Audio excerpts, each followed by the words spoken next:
The name Jamaica is from the Amerindians, meaning land of wood and water.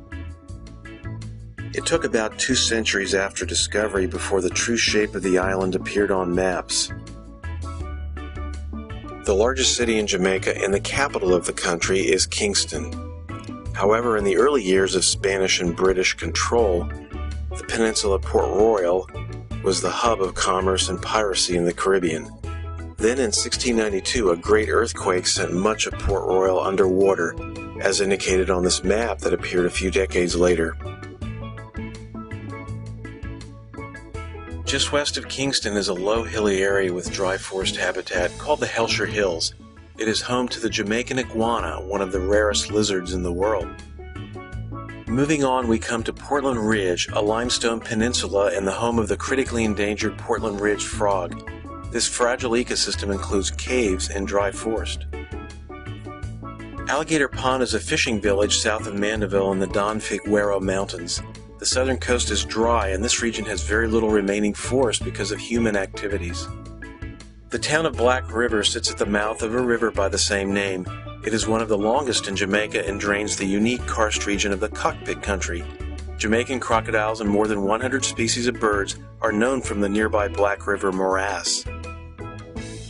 Negril is a small town at the western end of the island and a popular tourist destination. Named after local black fish, it appears on the earliest maps. Just inland is a large protected wetland area called the Great Morass. Just up to the north and east is an isolated mountain of biological importance called Dolphin Head. Moving east now along the north coast, we come to the second largest city, Montego Bay, and the entry point for most tourists to the island. Columbus anchored here, calling it the Gulf of Good Weather. Turning south a bit, we find a rugged karst region that resembles a large egg carton covered in places with dense rainforest. This is the famous Cockpit Country, a unique ecological area threatened by encroaching agriculture. It is the only place on Earth where some species of organisms are found.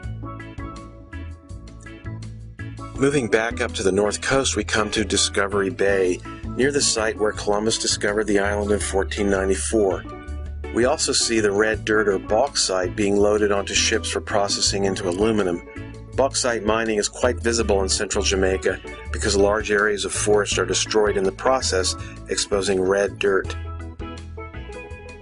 Further to the east is the tourism-based town of Ocho Rios with hotels, nightclubs, and docks for cruise ships. Dunn's River Falls is nearby. Further along the coast, we come to Orcabeza, another Spanish name dating to the time of Columbus.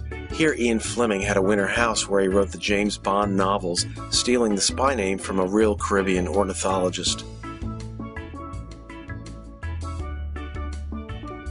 Now turning inland, we explore the Blue Mountains of eastern Jamaica, following the ridge from west to east. We pass over Hardware Gap, Portland Gap, and finally reach Blue Mountain Peak. You can hike here on a trail starting at Whitfield Hall and see endemic plants and animals and amazing views of the island from the highest point. Going down the north side of the Blue Mountains, we pass over the ruins of Nanny Town, an abandoned fort built by a maroon warrior priestess in the 1700s who fought against the British. The site appears on many old maps, but requires a 2-day hike. Port Antonio is the largest town in northeast Jamaica.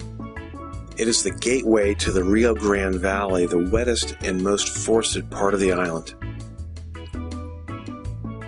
At the eastern end of Jamaica is a small ridge called the John Crow Mountains. It has wet limestone forest and many unique species. Morant Point is the easternmost tip of Jamaica with the oldest lighthouse, built in 1841. Concluding our tour of Jamaica, we come to the University of the West Indies campus in the eastern outskirts of Kingston, at the foot of Long Mountain.